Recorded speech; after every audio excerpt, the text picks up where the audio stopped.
अस्सलाम वालेकुम। Programme night addition में हम आपको खुशामदीद कहते हैं। नाज़रीन, आज सियालकोट के हल्का PP 38 में ज़िमनी इंतखाब हुआ। अब तक के जो गैर सरकारी गैर हतमी नताइज हैं उनके मुताबिक पाकिस्तान तहरीक इंसाफ के उम्मीदवार हसन सलीम बरियार 59,799 वोट लेकर आगे हैं, जबकि नून लीग के उम्मीदवार तारिक सुबहानी 52,799 वोटों के साथ दूसरे नंबर पर हैं। हम आपको बताएं कि ये सीट 2018 में मुस्लिम लीग नून के उम्मीदवार खुश अख्तर सुबहानी ने 57,636 वोट लेकर अपने नाम की थी, जबकि उस वक्त PTI के उम्मीदवार सईद अहमद भल्ली 40,575 वोट लेकर दूसरे नंबर पर थे। खुश अख्तर सुबहानी की मई 2021 में वफात के बाद ये नशिस्त खाली हुई थी। आज़ाद कश्मीर की तरह सियालकोट में भी मुस्लिम लीग नून शिकस्त से दो चार यहाँ पर भी नज़र आ रही है। आज़ाद कश्मीर जहाँ इनकी अपनी हुकूमत थी वहाँ भी नहीं जीत सके। 31 सीटों से सीधा मुस्लिम लीग नून 6 सीटों पर आ गई। 2016 के इंतखाबात में 31 सीटें ली थी आज़ाद कश्मीर में। आज़ाद कश्मीर इलेक्शन के नताइज नून लीग के लिए इंतहाई मायूस कुन और शायद तवक्को के बिल्कुल बरक्स थे, लिहाजा नून लीग ने सबसे ज़्यादा इस पर रिएक्ट किया है, रद्द अमल दिया है और धांधली के इल्ज़ामात सबसे ज़्यादा नून लीग ही लगा रही है। मरियम नवाज़ ने कल एक वीडियो भी शेयर की, जबकि आज भी सोशल मीडिया पर कई मुबैना वीडियोस दिखाई दे रही हैं जिनमें लोगों को ठप्पे लगाते हुए देखा जा सकता है, जिससे ये बताने की कोशिश की जा रही है कि तहरीक इंसाफ ये जो इलेक्शन जीती है आज़ाद कश्मीर का, ये धांधली के बलबूते पर ही जीती है। आज़ाद कश्मीर इलेक्शन में नाकामी पर नून लीग के सदर शहबाज शरीफ और मरियम नवाज़ के दरमियान इख्तलाफात पैदा हो चुके हैं। ज़राए ये बता रहे हैं, सोर्सेज हमें ये बता रहे हैं कि मुस्लिम लीग नून के मरकज़ी कायदीन में आइंदा की सियासी हिकमत अमली के हवाले से मियाँ नवाज़ शरीफ की मौजूदगी में बातचीत हुई, जिसमें शहबाज शरीफ और मरियम नवाज़ एक दूसरे को कश्मीर की हार पर मौरूदे इल्ज़ाम ठहराते रहे। अब लग ये रहा है कि मुस्लिम लीग नून में जो दो बयानिए की बात हो रही थी या दो नज़रियात की बात हो रही थी, या ये कहा जा रहा था कि जो शहबाज शरीफ साहब हैं वो किसी और सोच के साथ सियासत को आगे लेकर चल रहे हैं, उनका रवैया मुफाहमाना रवैया है, वो मुफाहमत पर यकीन रखते हैं, वो मुफाहमत चाहते हैं, जिसकी वजह से उन्होंने ये बात भी की थी एक TV इंटरव्यू में कि इसके लिए मुफाहमती रवैये के लिए अगर उन्हें लंदन जाकर नवाज़ शरीफ के पैर भी पकड़ने पड़े तो वो पकड़ने के लिए तैयार हैं। लेकिन जो मरियम नवाज़ हैं वो अपना जो सख्त रवैया है, जो इदारों के मुखालिफ एक बयानिया है, वही हमें नज़र आया।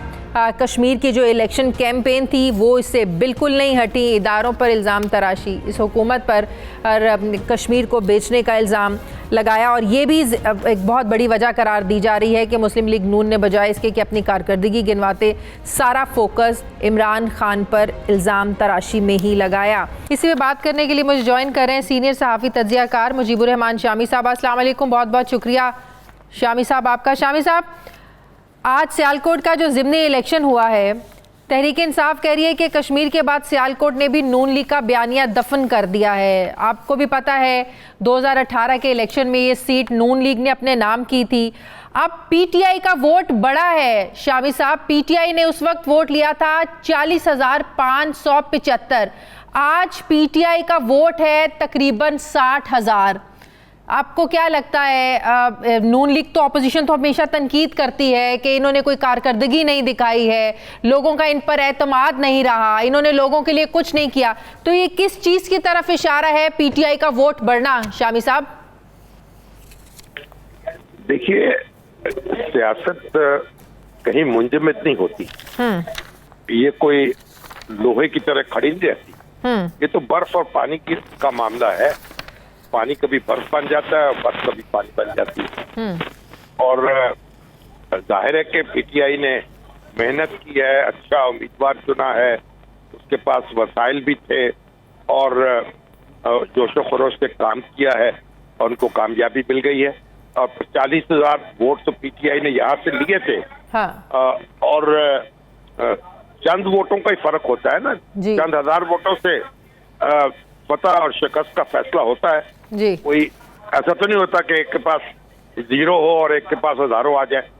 तो 10,000 12,000 वोटों का फासला था, वो उन्होंने तय कर लिया और जीत गए, तो इसकी दाद देनी चाहिए उनको। सही। कश्मीर के इलेक्शन में नून लीग की हार, ये तो एक हकीकत है जो सबको पता है कि मरकज में ज़ाहिर है जो हुकूमत जो पार्टी होती है वही जीबी में और आज़ाद कश्मीर में हुकूमत बनाती है। लेकिन जो कहा जा रहा है कि कश्मीर में जो एक बयानिया अपनाया मरियम नवाज़ ने, और ये भी अंदर की जो बड़ी कहानियां खुलकर सामने आ रही हैं कि शहबाज शरीफ साहब इसलिए खामोश हैं क्योंकि मरियम नवाज़ जो बयानिया लेकर चल रही थी कश्मीर इलेक्शन से वो इससे खुश नहीं थी। आपको लगता है कि मरियम नवाज़ की जो स्ट्रैटेजी है सियासत को लेकर या जिस तरीके से वो इलेक्शन कैंपेन करती हैं, ये एक बहुत बड़ा नुकसान बन सकता है आने वाले दिनों में नून लीग की सियासत के लिए?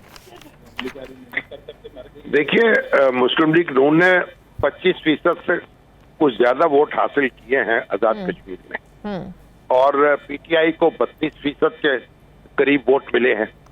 तो कोई वोट तो भारत मुस्लिम लीग नून ने भी लिए हैं और उसकी एक अपनी ताकत भी मौजूद है, लेकिन नशिस्तें उसे कम मिली हैं और पीपल्स पार्टी ने वोट भी कम लिए हैं, लेकिन सीटें जो है मुस्लिम लीग नून से बढ़ गई हैं। तो ये बात भी हमें मद्देनजर रखनी चाहिए।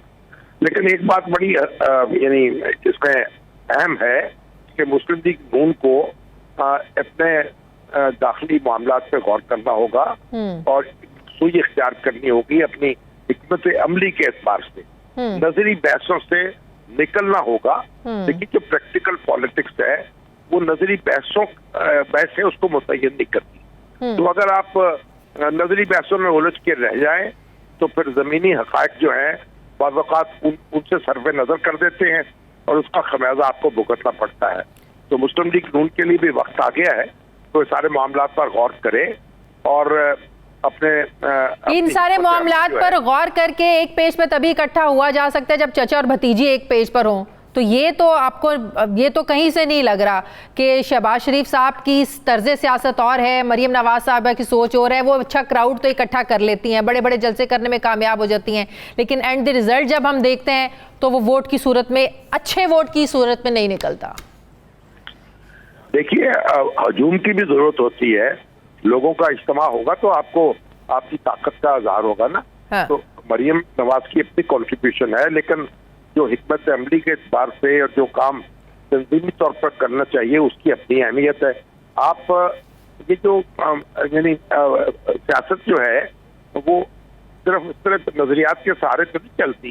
यानी नजरियात भी आप सिर्फ यानी आप ये कहें कि आप उन बहसों में उलझे रहे, तो बहसों से ऊपर उठ के आपको देखना चाहिए कि आप परफॉर्मेंस क्या दिखा रहे हैं, लोगों को अपनी तरफ क्या अट्रैक्ट कर रहे हैं, लोग आपसे क्या तवक्को कायम करें।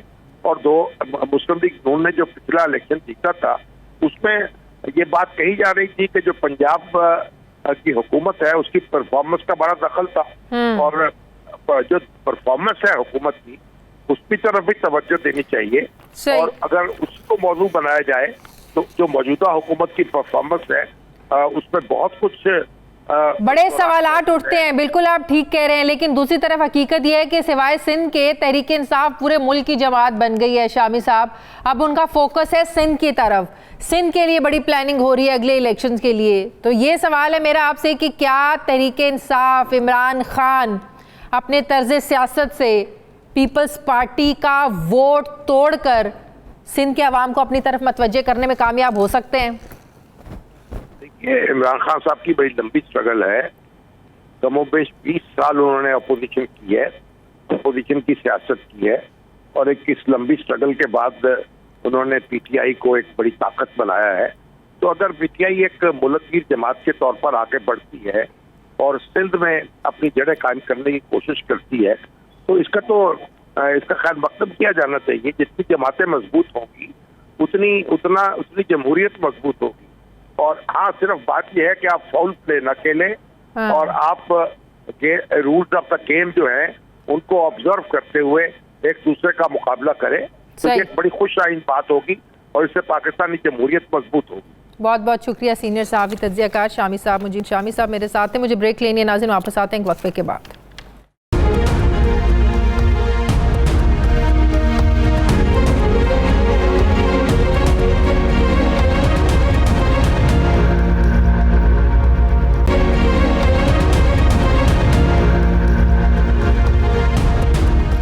ब्रेक के बाद एक बार फिर से आपको खुशामदीद कहते हैं। नाज़रीन, इस वक्त पूरा मुल्क कोरोना की चौथी लहर की लपेट में है।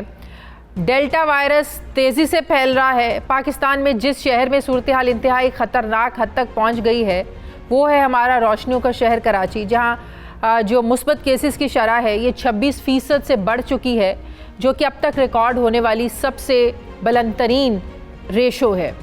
कोरोना के बढ़ते केसेस की वजह से जहां अस्पतालों में बहुत ज़्यादा प्रेशर बढ़ रहा है, वहीं सिंध कोरोना टास्क फोर्स की तरफ से ये बताया जा रहा है कि कराची के अस्पतालों में कोरोना के 85% मरीज़ वो हैं जिन्होंने अभी तक वैक्सीन नहीं लगवाई है।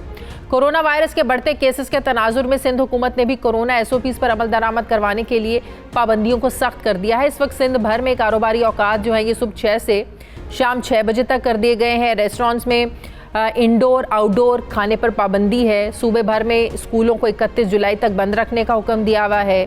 सिंध हुकूमत ने वैक्सीनेशन ना करवाने वाले अफराद की मोबाइल सिम्स को मरहलावार बंद करने के लिए PTA हुकाम को ख़त भी लिखा है।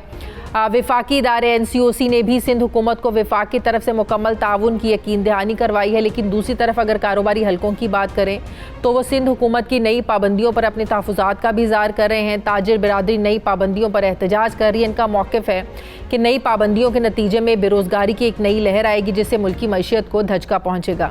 एक तरफ जहाँ सिंध हुकूमत कोरोना के नए SOPs पर अमल दरामद करवाने के लिए मुतहरिक नज़र आ रही है, वहीं वज़ीर आला सिंध सैयद मुराद अली शाह ने आम इंतखाबात से पहले बल्दियाती इंतखाबात करवाने का ऐलान किया है। वज़ीर आला सिंध के मुताबिक बल्दियाती इंतखाबात इस तरह करवाए जाएंगे इस वक्त जबकि सिंध में कोरोना को लेकर इमरजेंसी की सूरत हाल है। वज़ीर आला सिंध कारोबार तो बंद कर रहे हैं, लेकिन इलेक्शन की गहमा गहमी की भी बात कर रहे हैं और उनके सियासी नाकदीन का मानना है कि कोरोना के नाम पर सिंध हुकूमत कारोबारी शख्सियात को ब्लैकमेल करते आए हैं। इसी पे बात करने के लिए मुझे ज्वाइन कर रही हैं doctor Seemi Jamali, executive director Jinnah अस्पताल कराची। अस्सलाम वालेकुम, बहुत बहुत शुक्रिया डॉक्टर साहिबा आपका। डॉक्टर साहिबा, NCOC के मुताबिक कराची में जो कोरोना की शरह है 26.32% है। एक दिन में सबसे ज़्यादा 980 केसेस रिपोर्ट होना यकीनन एक अलार्मिंग सिचुएशन है। क्या वजह है कि कराची में डेल्टा केसेस बढ़ रहे हैं, लोग SOPs पर अमल नहीं कर रहे हैं, कारोबार फिर बंद होना शुरू हो गए हैं, या इसकी एक बहुत बड़ी वजह लोगों का वैक्सीनेट ना होना है? देखिए, सबसे पहले तो मैं आपको ये बताना चाहती हूँ कि मुझे लगता है कि लोग SOPs पर अमल दरामद करना बिल्कुल छोड़ देते हैं। हर थोड़े दिनों के बाद वे बिल्कुल भूल जाते हैं कि कोविड एक चीज़ है जो पूरी दुनिया में फैली हुई है और हमें SOPs पर अमल दरामद करने की ज़रूरत है।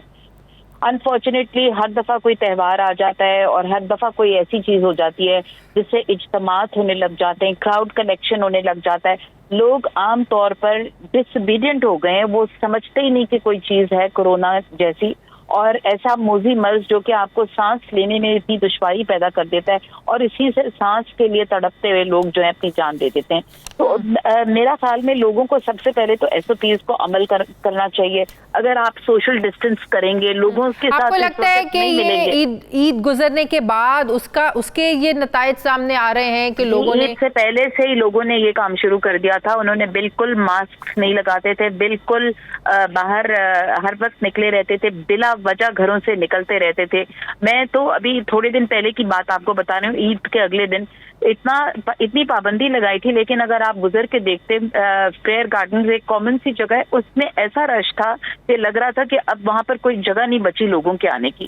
तो रेस्टोरेंट्स को बंद करना, कारोबार को बंद करना, आपको लगता है कि ये दुरुस्त फैसला है? हुकूमत सिंध का औकात कम कर दिए हैं और लेकिन रेस्टोरेंट्स वगैरह को बिल्कुल बंद कर दिया है, स्कूल्स बंद हैं। बिल्कुल अच्छा किया है जी, जहाँ पे सोशल गैदरिंग्स हो सकती हैं उन जगहों को बंद करने की जरूरत है और मेरे ख्याल में ये शादी ब्याह के जो जगह थी खोल दी थी, इनको भी बंद करने की सख्त जरूरत है। और ये नहीं कि सिर्फ सतही तौर पर आप बंद करें। मेरा ख्याल में इसमें बिल्कुल ये बात सही नहीं है कि लोग समझते हैं कि हम किसी को ब्राइब करके और ये जगह खोल लेंगे। ये काम बिल्कुल गलत है।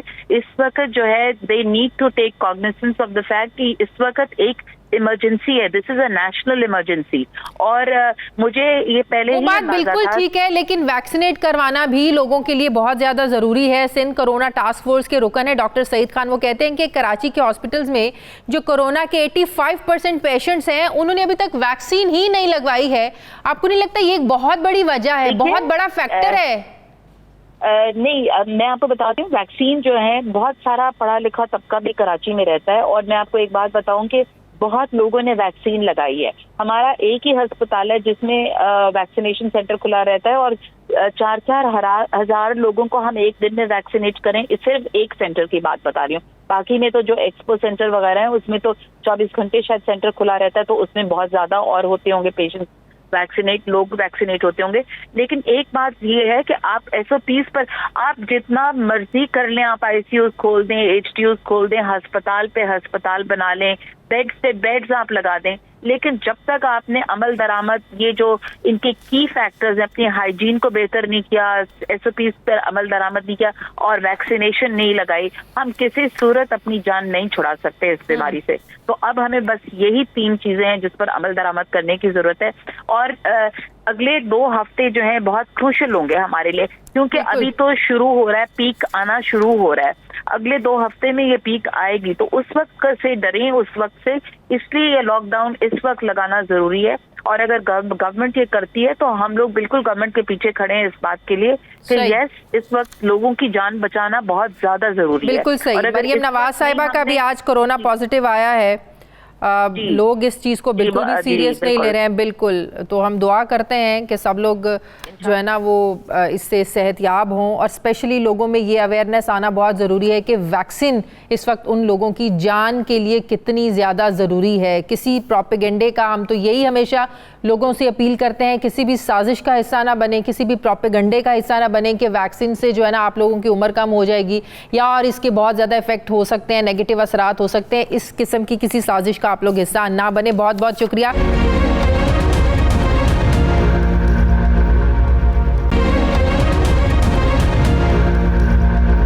PSP के सरबराह सैयद मुस्तफ़ा कमाल साहब जो ये कहते हैं कि कोरोना के बहाने दुकानें और रेस्टोरेंट्स को बंद किया जा रहा है। अस्सलाम वालेकुम, बहुत बहुत शुक्रिया मुस्तफ़ा कमाल साहब आपका। सर, जब मैंने आपकी ये स्टेटमेंट सुनी तो मैं भी कुछ कंफ्यूज हुई कि मैं ये पूछूं आपको प्रोग्राम में बुला के कि कोरोना की सेंसिटिविटी को आप किस हद तक संजीदा ले रहे हैं, क्योंकि आपके इस बयान से एक मैसेज जा रहा है कि जैसे कोरोना नहीं है, सब कुछ जानबूझ के हुकूमत बंद कर रही है। अभी अब डॉक्टर साहिबा की भी बात सुन रही थी कि जहाँ रश होता है, जहाँ इज्तिमा लग जाता है, लोग बड़ी तादाद में घरों से बाहर निकल आते हैं, तो बेहतर है कि उन जगहों को बंद कर दिया जाए। तो ये आपने बात क्यों की कि कोरोना के बहाने दुकानें बंद की जा रही हैं, रेस्टोरेंट्स बंद किए जा रहे हैं?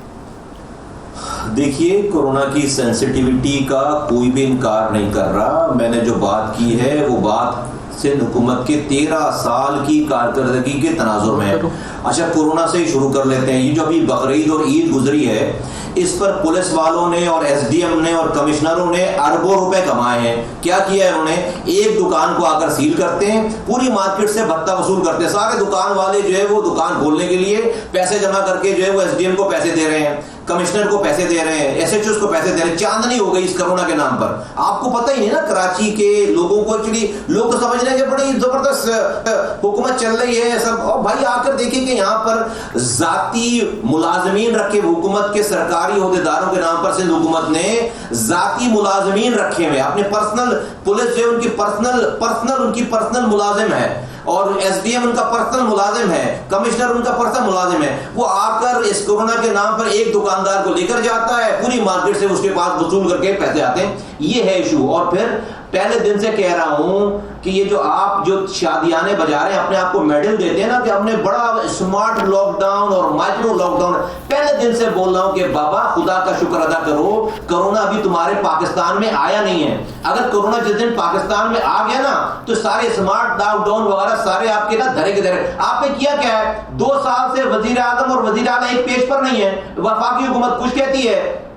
सूबाई हुकूमत कुछ कहती है, यहाँ पर बैठ के वो लागू कर देते हैं ऑर्डर, और नीचे पुलिस जो है मुस्तफा कमाल साहब, इंटरनेशनली भी पाकिस्तानी हुकूमत के इक़दामात को सराहा गया, तारीफ की गई कि इमरान खान की हुकूमत ने बहुत अच्छे इक़दामात किए हैं, जिस तरीके से लॉकडाउन को लेकर चले हैं इंटरनेशनली। जी शाजिया बीबी, इंटरनेशनल जो लोग इसको सराह रहे हैं ना, वो रह नहीं रहे पाकिस्तान में, उनको लग पता जाए। उनको अभी पता ही नहीं भी कोरोना आए नहीं है पाकिस्तान में, उनकी बेसिस क्या है सराहने की, मुझे उनकी वजूहात नहीं पता। लेकिन अच्छा चले सब्र कर लें, यही गवर्नमेंट है ना, बड़ा अच्छा संभाला है। खुदा ना खास्ता अभी जो है वो चीजें थोड़ी सी बढ़ जाएं, आप मेरे साथ आए, मैं आपको कराची के आउटस्कर्ट्स में लेकर चलता हूं। कौन सी एहतियात, कौन सी एसओपी, कौन सी जो है वो मिंगलिंग, हजारों लाखों लोग ऐसे फिर रहे हैं। अच्छा चलो ये तो कराची है, कुछ लोग आपको मास्क लगाए, आप मेरे साथ ये सोहराब बोर्ड क्रॉस करें और आप मुझे मास्क जो है वो देखकर बता दें पूरे सिंध भर में कहीं पे किसी ने कोई मास्क लगा रखा हो या किसी को पता ये तो गलत है। इसी को तो अवेयरनेस, इसी पर तो अवेयरनेस फैलाने की जरूरत है मुस्तफा कमाल साहब। इसी पर तो आप जैसे लोगों को, सियासी जमातों के लोगों को, आम लोगों को अवेयरनेस फैलाने की जरूरत है, ना कि हम ये कहें कि दुकानें ना बंद करें, रेस्टोरेंट्स बंद ना करें, स्कूल बंद ना करें। तो आपको क्या लगता है कि सब कुछ बंद नहीं होना चाहिए, एज इट इज सब कुछ चलते रहना चाहिए? मैं बिल्कुल ये नहीं करें, बिल्कुल बंद करें। मैं इसके बंद करने में नहीं, अब मैं आपको मैं पूरी बात, ये तो बात हुई ना भाई, आप करें ना, आप करके आप करने का मैं आपसे जो अर्ज कर रहा हूं कि भाई आपकी इंतजामिया इतनी करप्ट है, वो इस कोरोना वायरस के चक्कर में भी रिश्वतें ले रही है। आपको मैं सैकड़ों दुकानदारों की चीखें दिखा दूं ना जिन्होंने अपने हाथों से रिश्वतें दी हैं। ये इस बात पर मेरा एतराज है कि अच्छा, रिश्वत ले रही है सिंध इंतजामिया, दुकानें खुलवाने पर रिश्वत ली जाती है, ये कह रहे हैं आप? जी दुकानें खुलवाने पर, दुकानें बंद करवाने पर, किसी को पकड़ कर लेकर जाने पे, मार्केट से 2 घंटे जो है एक्स्ट्रा दुकानें खुलवाने पे, इन सब चीजों पे चीजें चल रही हैं, इन सब चीजों पे मसले मसाइल चल रहे हैं। दूसरी बात यह है 13 सालों से पीपल्स पार्टी की हुकूमत ने इस सूबे सिंध में और खास तौर पर कराची में एक कतरा नया पानी नहीं दिया। हमें अपना पानी खरीद कर, जो पानी लाइनों में आता था, अरबों रुपए का पानी चोरी करके हाइड्रेंट के जरिए टैंकरों में हम ही बेचते हैं। एक नई बस नहीं आई है। 2.5 लाख नौकरियों में एक आदमी को सरकारी नौकरी नहीं। सिंध के शहरी कोटे पे भी जाली डोमिसाइल बनाकर इस कोटे पे भी नौकरी दे रहे। अब इसके बाद अगर कोई चला गया था प्राइवेट सेक्टर में काम करने पे, कोई नौजवान, तो वहां पर आपको पता है बिजनेस, बड़े बड़े टाइकून उनको पानी नहीं दे रहे, गैस नहीं दे रहे, उनको बिजली नहीं दे रहे, वो अपनी इंडस्ट्रीज बंद करके जा रहे हैं, यहां पर बेरोजगारी हो रही है। वहां से बंदा फारिग हुआ, किसी ने अगर पान का केबिल लगा लिया, किसी ने दुकान खोल ली, आपने वो भी बंद कर दिया। तो भाई कोई अल्टरनेट तो दो ना। आप सिर्फ ऑर्डर दे दोगे बस कि भाई अच्छा भाई बंद करें, मैं तो मैं खुद कह रहा हूं भाई बंद करें। आपके अगर एसओपीज है, क्या आपने वॉर फुटिंग पे लोगों को वैक्सीनेट करने का इंतजाम किया? जवाब है कि नहीं किया। क्या आपने अपनी इंतजामिया को रोका कि वो नीचे क्या कर रही है लोगों के साथ? आपने बड़े शादियाने बजा ली कि हमने जबरदस्त लॉकडाउन करके कोरोना बचा लिया। अल्लाह ने कोरोना भेजा नहीं था। अब लगता है कि जो है वो रब को ये बात बुरी लग गई, अब आ रहा है कोरोना, तो लगेगा पता कि कितनी स्मार्ट हो हमारी हुकूमत है और कितनी स्मार्ट लॉकडाउन कर रही है, कितने लोगों को बचाती है। तहरीक इंसाफ की वो हुकूमत है जो मरकज में भी है, पंजाब में भी है, केपी में भी है, बलूचिस्तान में भी है, जीबी में भी है, आज़ाद कश्मीर में भी है। अब तहरीक इंसाफ की हुकूमत ने, इमरान खान ने फोकस कर लिया है सिंध पर। क्या आपको लगता है कि तहरीक इंसाफ सिंध में पीपल्स पार्टी का वोट तोड़ने में कामयाब हो जाएगी?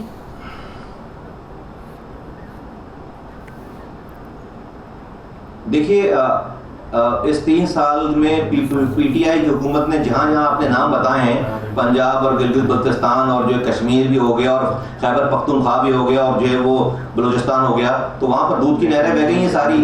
तो अब जो है वो सिंध में दूध की नहरें बहाने आ रहे हैं। नंबर 1। नंबर 2 ये कि भाई आप 3 सालों के बाद आपको ये शहर ने मैंडेट दिया था, 14 एमएनएस बनाए थे, 30 आपके एमपीएस बनाए थे, आपका वजीर आजम है, वजीर आजम यहाँ से बल्कि इलेक्शन लड़े थे, उन्होंने ये सीट छोड़ दी।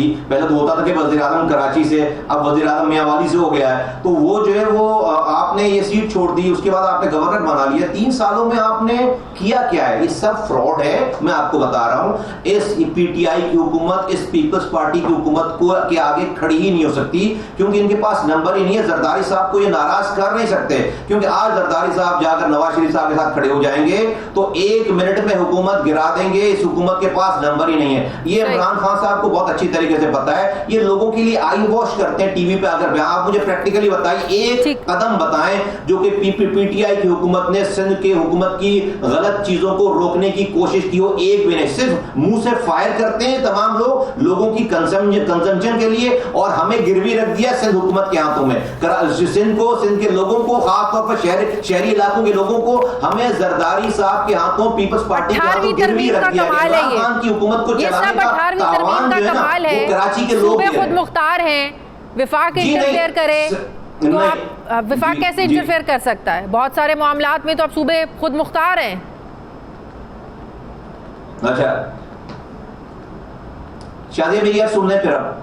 अच्छा चले भाई, सूबा सिंध में कुछ नहीं कर सकते तो पंजाब में 18वीं तरमीम के बाद वजीर आला के पास इख्तियारात हैं, तो वजीर आला के नीचे जो है वो 18वीं तरमीम के आर्टिकल 140A में, कॉन्स्टिट्यूशन के आर्टिकल 140A में लिखा हुआ है कि लोकल गवर्नमेंट के इलेक्शंस कराएं, उनके इख्तियारात दें। आज 3 साल से जो लोकल गवर्नमेंट वहां पे उन्होंने सस्पेंड कर दी थी, वो सुप्रीम कोर्ट से फैसले लेकर आ गए। पंजाब की हुकूमत उनको तालों में एल्फियां डाल दी, उनको बैठने नहीं दे रहे। ये जमहूरियत है?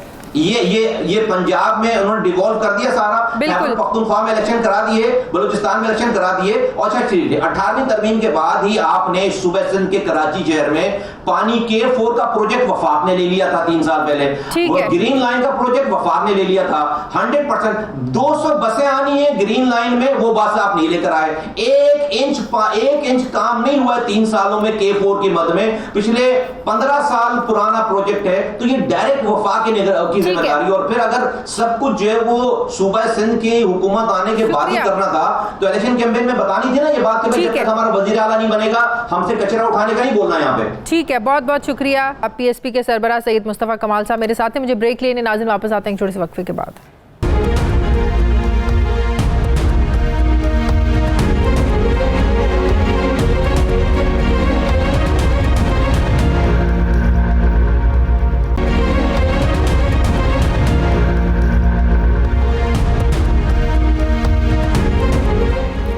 ब्रेक के बाद एक बार फिर से आपको खुशामदीद कहते हैं। नाज़रीन, इस वक्त मुल्क भर में वकीला एहतजाज की कॉल दिए बैठे हैं और वजह बनी है सिंध हाई कोर्ट के एक जूनियर जज को मुमकिना तौर पर तरक्की देकर सुप्रीम कोर्ट का जज बनाना। Justice Mohammad Ali Mazhar seniority list में 5वें नंबर पर थे और इनमें से सीनियर 4 जजेस को नज़रअंदाज करके जुडिशल काउंसिल ऑफ पाकिस्तान ने उन्हें सुप्रीम कोर्ट का जज बना दिया। इस मुद्दे को लेकर अब मुल्क भर की जो मुल्की बार काउंसिल्स ने जुडिशल काउंसिल ऑफ पाकिस्तान के इस मुमकिना फैसले को मानने से इनकार करते हुए एहतजाज की कॉल दी है। इस वक्त सुप्रीम कोर्ट में एक सीनियर जज का ओहदा खाली है, जिस पर तैनाती के लिए 5 सीनियर जजेस के नाम दिए गए थे, जिनमें से एक नाम सेलेक्ट किया जाना था।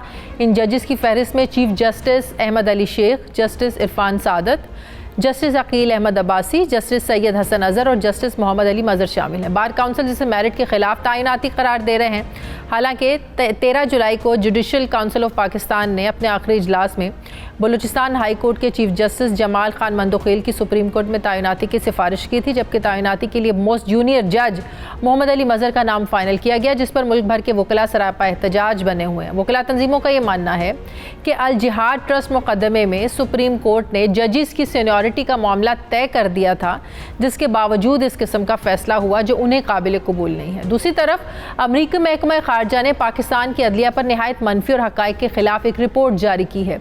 इसमें लिखा गया है कि पाकिस्तान की अदलिया हुकूमत और दूसरे स्टेक होल्डर्स के ज़ेर असर फैसले देती है। अमरीकी महकमा खारजा की रिपोर्ट में पाकिस्तान की अदालतों की अहलियत, शफाफियत और काबिल भरोसा होने पर शुक्क व शुबहात का इजहार किया गया है और ये कहा गया है कि नज़रियाती लिहाज से अदालतें आज़ाद हैं, लेकिन हकीकत इसके बरक्स है, क्योंकि इस्टेब्लिशमेंट का अदालतों पर नुमाया असर है। इस अमरीकी रिपोर्ट पर पाकिस्तानी दफ्तर खारजा ने जवाब दिया है कि हमारी अदालतों पर ये जो इल्ज़ामात हैं ये गलत हैं, हक़ाइक़ के बरक्स हैं और गुमराह कुन हैं।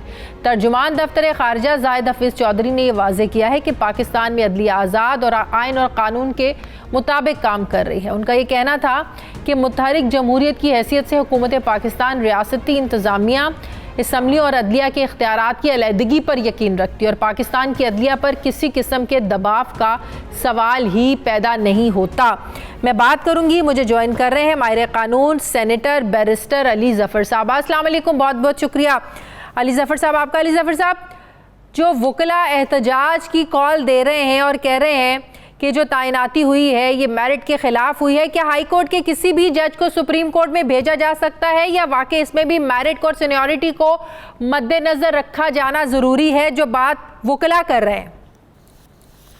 देखिए, मेरा इसमें ज़ाती नजरिया ये है, अल जिहाद ट्रस्ट का एक केस था, सुप्रीम कोर्ट का अपना फैसला है जिसमें ये कहा गया है कि जो सीनियर मोस्ट जज है उसका राइट है कि उसको, अगर सुप्रीम कोर्ट में एक जगह खाली हुई है तो जो सीनियर मोस्ट जज है उसकी राइट है कि वो उस जगह पे उसको सुप्रीम कोर्ट ले आया जाए। लेकिन ये एक फाइनल फैसला नहीं होता, क्योंकि सीनियरिटी सिर्फ सीनियरिटी ही एक क्राइटेरिया नहीं। अगर आपका सीनियर की वजह से नाअहल है तो फिर उसके जूनियर को भी आप आगे ला सकते हैं, लेकिन आपको वजह बतानी चाहिए। जो मेरा मसला है इस फैसले से, मुझे कोई मसला नहीं है कि जूनियर जज को आप प्रमोट कर दें, बेशक एक सीनियर को पीछे हटा दें, 2 सीनियर को पीछे हटा दें, 3 सीनियर को पीछे हटा दें, लेकिन जो तीनों हैं उनके बारे में फिर बताया जाए कि उनको क्यों नहीं आपने प्रमोट किया, क्या वजह है, क्या रीजन है, ताकि पता चले सारी कौम को, एक शफाफियत आए, उसमें ट्रांसपेरेंसी आए कि जी ये इसलिए नाअहल थे सीनियर मोस्ट 3 जो थे या 4 जिनको हमने प्रमोट नहीं किया और हमने। आप कह रहे हैं कि वजूहात बताना जरूरी है। जी, मेरी सिर्फ इस हद तक तनकीद है। क्या जुडिशियल काउंसिल में बार काउंसिल का कोई नुमाइंदा होता है? जी, नुमाइंदा होता है, बिल्कुल। तो आप ये तो एतराज फिर वहां पर भी उठाए गए होंगे। जी, मुझे श्योर उठाए होंगे, लेकिन जो बार काउंसिल का जो मौक़िफ़ है कि सीनियर मोस्ट को हर सूरत में प्रमोट करना है, इससे भी मैं इत्तेफाक नहीं करता। मेरा मौक़िफ़ ये है कि आप सीनियर का जरूरी नहीं है प्रमोट होना, लेकिन अगर वजह बयान ना की जाए फिर उससे शक व शुबहात पैदा होते हैं कि ये तो पिक एंड चूज किया गया है। ये थोड़ा सा एक सटल डिफरेंस है जो मैं आपको बयान कर रहा हूँ। इसलिए मैं सुप्रीम जुडिशियल काउंसिल के फैसले से भी एग्री नहीं करता, और मैं जो पाकिस्तान बार काउंसिल का मौक़िफ़ है उससे भी एग्री नहीं करता। मैं कहता हूँ दरमियाना रास्ता होना चाहिए। सही, आप सीनियर को बेशक आप प्रमोट करें, लेकिन वजह बता दें कि क्यों नहीं प्रमोट कर रहे। सही। अली ज़फ़र साहब, ये जो अमरीकी महकमा ख़ारजा ने रिपोर्ट एक जारी की है कि पाकिस्तानी जो अदालतें हैं नाअहल हैं, हुकूमत के दबाव में है, बज़ाहिर तो अदालती निज़ाम आज़ादाना काम करता है, लेकिन हकीकत इससे मुख्तलिफ है। ये किस तरह किन चीज़ों को मद्देनज़र रखकर ऐसी रिपोर्ट्स तैयार की जाती हैं? हमारे दफ्तर ख़ारजा ने तो इस रिपोर्ट को बिल्कुल रिजेक्ट कर दिया है। ये भी क्या कोई साजिश है दुनिया को बताने के लिए, या आपको लगता है कि वाकई जो हमारे सियासतदानों के ऊपर बड़े बड़े केसेस बनते हैं, जिसके बारे में बड़ी बड़ी बातें की जाती हैं, प्रेस कॉन्फ्रेंसेस में आके सबूत बड़े बड़े दिखाए जाते हैं और कहा जाता है कि इनको सजाएं होंगी, लेकिन बाद में पता चलता है कि 2-2 साल जेलें काटने के बाद भी उनकी जमानतें हो जाती हैं, तो क्या इस असर रसूख की बात की है इस रिपोर्ट में? देखिए, सबसे पहले तो मैं ये बयान करना चाहता हूँ कि मैं जो जुडिशरी है हमारी अदलिया है उसका हिस्सा हूँ। मैं वकील हूँ, पिछले 35 साल से प्रैक्टिस कर रहा हूँ इधर। मेरे वालिद साहब भी, मेरी बेटी भी, बेटा भी वकील है, तो मैं इस अदालती निज़ाम का बिल्कुल हिस्सा हूँ। लेकिन एक अदालती निज़ाम पे तनकीद करना, अगर वो बिल्कुल मुस्तफाना, बिल्कुल फेयर क्रिटिसिज्म हो, उसमें कोई किसी को गुस्सा नहीं आना चाहिए, किसी को उसको रद्द नहीं कर देना चाहिए, बल्कि ये देखना चाहिए कि वो तनकीद में क्या कुछ सच्चाई है या नहीं है। अब मैंने इसी नज़र से मैंने ये जो यूएस जो आई है अभी रिपोर्ट, उसको मैंने पढ़ा और उसका एक एक चीज़ देखी, और मैंने ये नतीजा निकाला कि उसमें कुछ चीज़ें तो बिल्कुल गलत हैं, तो वो बिल्कुल तनकीद दुरुस्त नहीं, उसको हमें आके तो डिफेंड करना चाहिए। लेकिन कुछ ऐसी बातें हैं जो हम खुद करते हैं और उनको हमें एक्सेप्ट करना चाहिए और फिर हमें जुडिशियल रिफॉर्म की तरफ जाना चाहिए। सही। मैं आपको 2 या 3 एग्जांपल देता हूँ, मिसालें देता हूँ। मसलन ये कहा गया है इस रिपोर्ट में कि हमारी जो अदलिया है वो एग्जेक्टिव के मतहत है, वो उनसे डर के फैसले करती है। ये बिल्कुल गलत है। हजारों मिसालें हैं केसों की जहाँ अदलिया हमारी ने आज़ादी के साथ बिल्कुल कानून के मुताबिक फैसले किए हैं और एग्जेक्टिव के गवर्नमेंट के खिलाफ गए हैं, और उसको कोई नहीं कह सकता हमारी अदलिया को कि वो इंडिपेंडेंट नहीं है। लेकिन जब हमारे सियासतदान भी एक दूसरे पर इल्ज़ाम तराशी करते हैं, आज तक नून लीग पर इल्ज़ाम लगते हैं, तहरीक इंसाफ वाले लगाते हैं कि जजों को फ़ोन करके फैसले बदलवाए जाते हैं, अपनी मर्जी के फैसले लिए जाते हैं, तो ये तासुर दुनिया में तो पहुंचता है ना अली ज़फ़र साहब? जी बिल्कुल बिल्कुल, मैं वो इसी पे आ रहा हूँ। तो मेरी नज़र में ये बिल्कुल आज़ाद है, लेकिन कुछ इंस्टेंसेस हुए हैं, कुछ ऐसे फैसले हुए हैं जहां आप ये बात कर सकते हैं जिसकी वजह से बाहर के ममालिक में भी ये एक इम्प्रेशन आता है। इसको और दूर करने की हमें जरूरत है। जो हमारे पुराने गलत फैसले थे उनको एक्सेप्ट करने के बाद हमें उनको खत्म करने की जरूरत है और मानने की जरूरत है कि हाँ गलतियां हुई थी, लेकिन अब वो गलतियां हम दोहराएंगे नहीं। दूसरी बात यह है जहाँ तनकीद ये की जाती है, जिसको मैं तनकीद समझता हूँ कि दुरुस्त है, वो तनकीद ये है कि शायद हमारे अदलिया में कुछ फैसले आप देखें जो कि फैसले मेरे ख्याल के मुताबिक एग्रीमेंट्स जो हुई हैं, जो वायदे हुए हैं, जो कॉन्ट्रैक्ट्स हुए हैं, इंटरनेशनल कॉन्ट्रैक्ट, उनको कलअदम करार दे दिया गया है और मेरी नजर में वो गलत तरीके से दिया गया है, जिसकी वजह से बाहर वाले मुल्कों में एक इम्प्रेशन पाया गया है शायद वो हुकूमत के, चूंकि मायदे हुकूमत के साथ थे इसलिए अदलिया ने वो हुकूमत के फैसले हक में कर दिए और जो इंटरनेशनल कम्युनिटी के जो बिजनेसमैन थे या इन्वेस्टर्स थे उनके खिलाफ किया। तो ये भी एक बहुत जरूरी चीज है कि हम इसको देखें। मेरे ख्याल से जुडिशरी को इस किस्म के मामले में एक हमारा कॉन्सेप्ट है, हम बड़ा मुश्किल बात करते हैं, उसको कहते हैं हम जुडिशियल रिस्ट्रेंट। बिल्कुल जो जो जो जो इस किस्म के मामला पे जजेस को जरा उसके जो कॉन्सिक्वेंसेस हैं उनको भी देखने की जरूरत होती है।